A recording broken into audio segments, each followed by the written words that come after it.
What's up YouTube, Capital G here. Welcome to another episode of the Excellent Adventures. These are the Excellent Adventures of Sylvans. This archetype is actually improving. People might not notice, but yeah, Sylvans are getting better, and it's really because plants as a type are getting better, and all plant archetypes are improving as well, mainly because the link mechanic actually suits plants just really well. I've been talking about this for a little while. Basically, any of the cards that worked well in the old 5Ds plant engine is just they're benefiting tremendously because of the new cards like Crystalline Needle Fiber, and then obviously one card that this deck really benefits from, which is not Needle Fiber as much as Aromatherapy Jasmine, the new Link Aromage monster that just requires 2 plant monsters, which obviously this deck can do incredibly easily. Being able to get like Lone Fire Blossom straight from your deck is just stupid in this deck, or being able to just summon plant monsters from your deck is crazy. Also, the fact that when your life points are higher, this card can't be destroyed by battle, which is just nuts, and it protects your other plant monsters as well, which is kind of neat. So yeah, like I guess you could say that Sylvans have never been completely reliant on their extra deck, but their extra deck monsters are powerhouses. Like a lot of them either bounce cards or they can spin cards, and you're going to see some derp action. The fact that you can run Mistake in Sylvans is actually kind of like some cheese level stuff too, because it's a perfect floodgate. Invoked, as you can see, he's opening up against, that's a deck that basically wants to search, and I don't know, I think he gets like completely just tilted by the Mistake because he didn't really play competent. I mean, yeah, his opponent got a nice plus with the Sylvan Charity. He runs into Mistake. He still summons his Alistair, and here's what I don't get, right?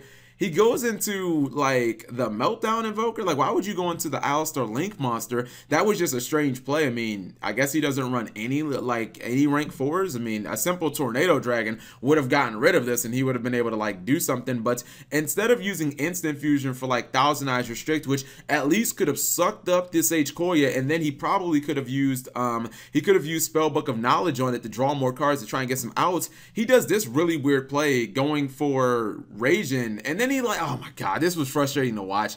He then I don't understand, he puts his Raging face down. We obviously know that the Alistair Link monster won't be able to activate its effect, so it's not like fusion summoning is going to matter, but then he gets rid of that with the Spellbook of Knowledge. Like, this whole play just didn't make sense to me, but whatever. Sometimes people, I guess, just want to lose games. He's going to get Koya out, activate Sylvan Charity. He's trying to stack his deck with Mount Sylvania. That's not going to happen, but don't even matter because Dandelion's coming out, and I think he's going to take those tokens to go for a copy of Jasmine. That might be what happens. Okay, so he does make Jasmine. He did it a little differently. Goes for Rose Lover. Princess Sprite comes down. He puts Spore in the graveyard. Hermitry is activated. Spore is going to come back. He's now going to go for Alcei, and I think he's just going to OTK here as he spins the Raijin back into the deck. And I felt really good because I was like, man, this guy just played like a straight donkey. So I was like, just get this guy off my screen. Second duel versus Invoked. This one should be a little cleaner.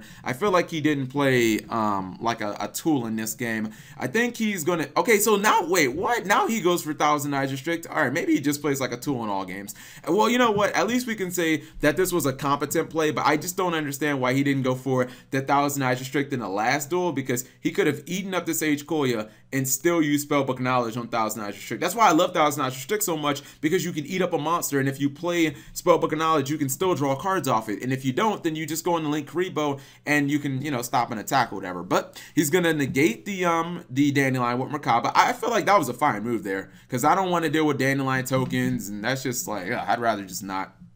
Plus his Deco Talker is linked up, but his opponent gets double Hermitry on the field, and that's, you just don't want to be in that position, especially when he stacked his deck. He's going to get Sylvan Charity to the grave, and then he's going to activate Mind Control. There really wasn't much he could do. If he negates with Mind Control, giving up the Merkaba, like, what, you know what I mean? Like, for what? He ends up losing out to Skull Deed, and he is able to take down a Hermitry by using the Alistair in his hand to pump up his Merkaba. Problem is, Merkaba ain't big enough to kill a Skull Deed, so I'm not really sure what he can do. He's playing Sylvan Blessing, which is kind of dope. I don't really see that card all that often, but I mean, with just the copy of Merkaba on the field, it's kind of inevitable. Like, once he uses that negate, it's a wrap. Like, dude has way too many cards. Miracle Fertilizer is just punishing him. He goes for Koya, and even though he's not always getting hits right, it's fine. Now this is a really dirty combo as he's able to use, what is this guy's name again?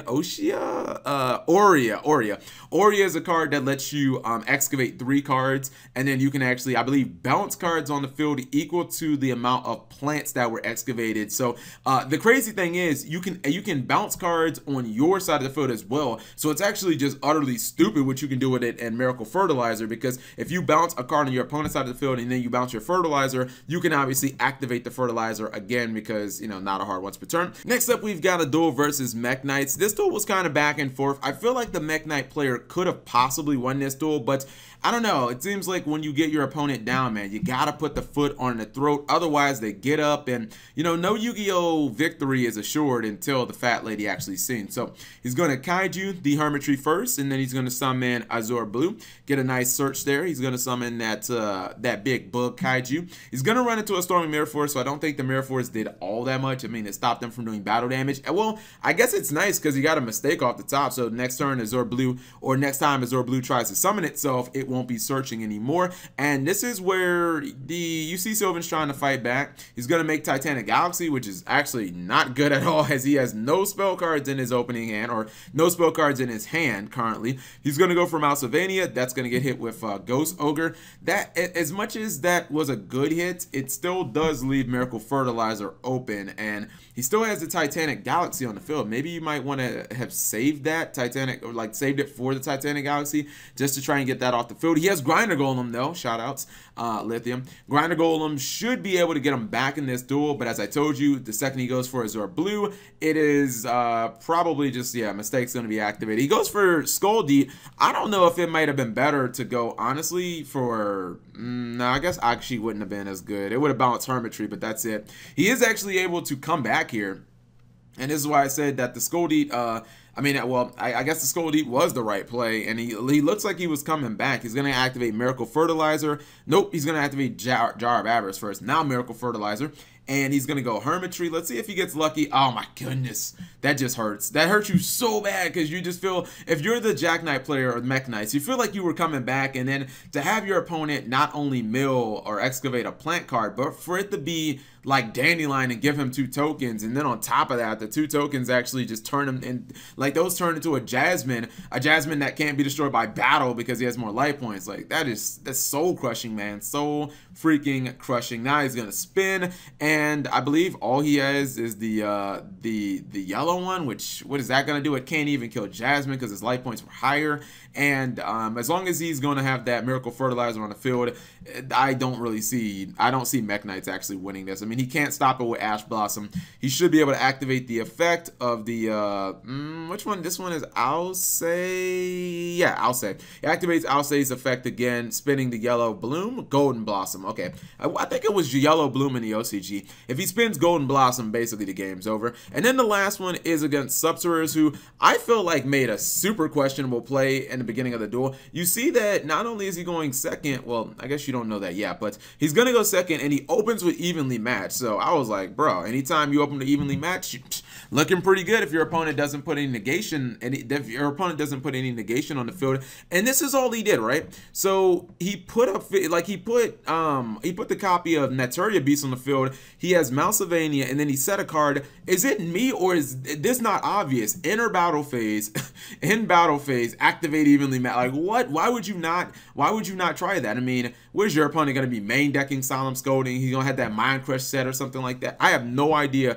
why he wouldn't do that. I mean, granted, you would probably still have to deal with the Nat Beast. He'd probably keep that, but at least you could, like, turtle. You could try and stall. He wouldn't have the back row. He wouldn't have the field spell, and you have a Solemn, so he's not summoning any more monsters. He ends up T-setting and ends up losing his Solemn to like a Twin Twister, and now I just felt like, what are you doing? I feel like you're throwing the duel right there, because now he gets Malsylvania off, he gets a couple of monsters on the board, and I'm just like, bro, you clearly did not want to win this duel. But there may be hope for him yet. If his face down monster is destroyed, and you know, if it's removed or something like that, well, it does activate. But if it just would have been removed, then he would have been able to activate Evenly Matched. Now luckily it worked out for him, because he's able to get rid of Naturia Beast anyways. I felt like he played like a scrub and got rewarded for it. Like, seriously, he should have just went Evenly Matched, man. Like, turn 1, he would have saved his Solemn, but it's fine. He just has a copy plant. But he has been abusing that Miracle Fertilizer. And I think this is the turn that's going to show you guys the absurdity that is, this combo right here of Aurea and Miracle Fertilizer, as he's going to use Aurea, I believe, like 3-4 times in this turn. He goes Jasmine, and just keep counting on how many times he's going to activate Miracle Fertilizer. There's Aurea again. Long as he can keep milling, or excuse me, excavating, as long as he can keep excavating plant cards, 1, 2, 1, 2, okay, that's fine. Then he can just keep balancing his Miracle Fertilizer, and at the same time, this guy's resources or this guy's monsters keep going to his hand. So he's going to summon Aurea for the 3rd time, as long as he gets 2 plants. Actually, it doesn't matter anymore. Well, he got 3 that turn, but yeah, it doesn't matter. All he needed was 1 to just get rid of the monster, and it's basically just GG, because he's going to be able to bounce the Miracle Fertilizer. Actually, no, he needed 2 that time, because he needed to be able to bounce the Miracle Fertilizer. So he needed 2 plants. He ends up getting 3. And it's crazy. This guy had 3 monsters set on the field, and none of them actually like get attacked. They all just get bounced to his hand. He uses Miracle Fertilizer like 5 times that turn, and then he just ends up blowing his opponent out. I feel like he lost the game turn 1. Why did he not just evenly match? He could have saved his Solemn. He would have been sitting pretty. His opponent would have rammed into his face down monster with the Nat Beast. He would have just won the duel right there, used the Solemn on whatever he top decked, and he would have been all right. But let me go ahead and show you guys the deck list really quickly. Alright, so this is what the deck looks like on paper. It's probably fairly standard. I mean, I don't really see that many cards that are out of the ordinary. Even a card like Jar of Avarice, I've seen that in Sylvan sometimes. I think that, you know, they would probably prefer something like Pot of Avarice, but I mean, it's a card that can put stuff back in their deck. You're going to see the typical cards like Soul Charge. Maybe Mind Control would be considered out of the ordinary, but like in the Vrain's era, I think Mind Control is maybe the most underrated card in the entire game right now. Mistake, I think, was super solid. Probably even could bump this up, but he's already pushing 42 cards. So maybe you look for something else in the main deck to try and, you know, take out for like another copy of Mistake. Because like, what searching is he really doing? And like, searching is so much of what Yu-Gi-Oh! Is about right now. Stopping the terraformings and all the field spells that search. And then there are obviously so many different monsters that search as well. This was a kind of a cute tech card, Sylvan Blessing. This is essentially a card that lets you stack your deck and reborn one of your monsters at the same time.